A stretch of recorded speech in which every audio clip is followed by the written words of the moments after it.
Hey everyone, welcome back to the channel. Today I've got something exciting to share about the future of Dodge performance, especially if you've been keeping an eye on the next generation Dodge Charger. The LB Charger is what they call it. So let's take basically a quick rewind back to early May. I reported that dealers were basically placing pre-orders for 2026 Dodge Charger models through Stellantis Dealer Connect system. Now, at the time, Butter the Insider actually sent me a photo of this Dealer Connect image, and I started seeing it on some Facebook pages for Dodge Charger stuff, as well as the Dodge Charger Owners Forum. And basically, I could tell they were all the same image because there's like a dirt mark on the screen here. But anyways, at the time, we were trying to figure out what it was, because if it was a legit thing or not, because we see that the Daytona Scat Pack all-wheel drive 2-door, Daytona Scat Pack all-wheel drive 4-door, which are guaranteed to be coming for 2026, were on here. But however, we started seeing that there's a GT all-wheel drive and an Outlaw all-wheel drive. And at the time, we kind of knew, we had seen stuff basically, like from my sources, I had seen stuff that a rear-wheel drive GT model for the Daytona was coming. Basically a single rear motor Charger Daytona. However, now I'm seeing like this on this image saying that there's a GT all-wheel drive car. So we know that LB is the actual platform code. We know that 2.9 is a 2-door, 4.9 is a 4-door. If you can look here, you can kind of see the kind of pattern. But we didn't know what EL or EP meant. So those are body codes. Those are basically the trim codes. And I reached out to some of my sources, and they kind of confirmed to me that EL was the standard output Hurricane engine, and that EP was the high output Hurricane engine. So we've seen this Outlaw name for the first time, and we thought, hey, that's kind of weird. You know, what could it be? You know, are they coming out with this Outlaw name?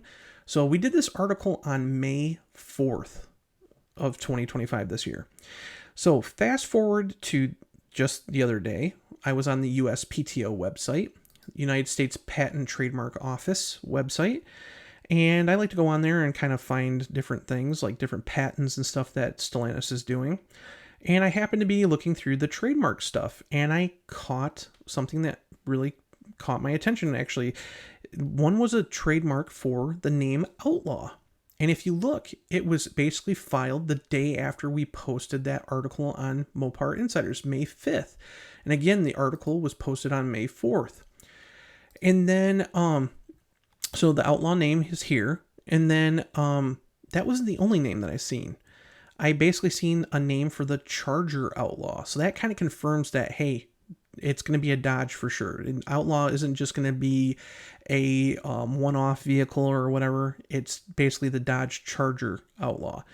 So another thing that was very interesting, if we go to the actual applications, you can see here, Outlaw name. This actually tells us how much they paid for get that actual name. They paid $550. FCA US. It basically tells us the actual headquarters in Auburn Hills' address and whatnot. And basically, this is just an application. It hasn't been like basically given just yet. There's been an application for it, so they kind of have they have to wait probably a few months to actually get the go ahead, but it sounds like it's going to be pretty much a done deal. And then if we go back to the article here, we can go to Charger Outlaw, and we can see the same kind of patent. And basically with these patents, you see Charger Outlaw, it's for FCA US. So obviously we know it's for a Dodge vehicle. And then if we go down here, we can see what basically the filing is. It's basically for a land vehicle, namely passenger automobiles, okay? So a lot of times when you see that Stellantis or FCA US has a patent or sorry, not a patent, but a trademark for a name, sometimes it might be an old name like CUDA or something like that. And if you have to read them, because sometimes they're not for passenger vehicles, they are simply just for toys, like merchandise. It'll even say like concept vehicles. It will say something in that line. But when it says passenger automobiles, it's usually for production. If we go back to this one, we go down here. Land vehicles, namely passenger automobiles sold exclusively by authorized dealerships, excluding vehicle wheels.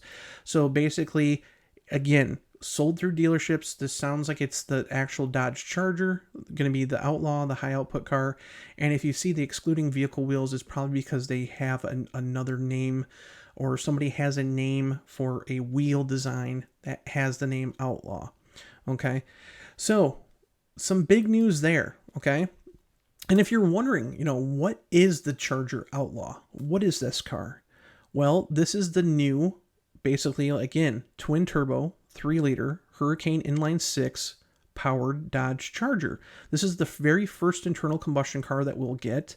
Basically, it has 550 horsepower, 521 pound-feet of torque, and that's a serious upgrade compared to the outgoing Dodge Challenger, Scat Pack. If you look at the Scat Pack back in 2023, 6.4 liter Hemi, 392 cubic inch V8. Basically, this new Hurricane engine, even though it's only like, a 3-liter, basically produces 65 more horsepower, 51 more pound-feet of torque than that car. And then on top of it, we know that this car is also going to be getting the 4th generation 8-speed automatic transmission, basically the 880RE. We know that this new transmission will basically be, quicker shifting, better drivability.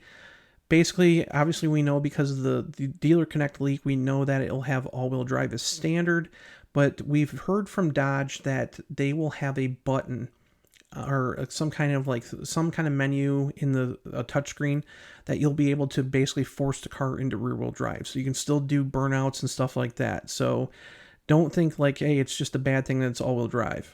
You'll still be able to convert the car into rear-wheel drive when you want to.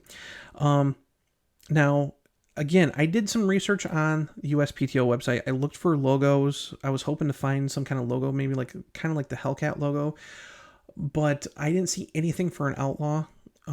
If you look back to basically what Dodge was doing, they weren't expecting to name the Hellcat by any means. It's just kind of a name that took off.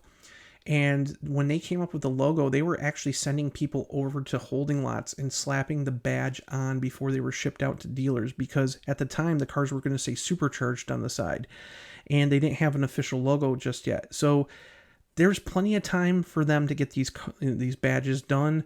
Maybe they'll file them at a different date. We don't know. Maybe it'll just say Outlaw on the car. We don't know yet. I can honestly say I have no clue.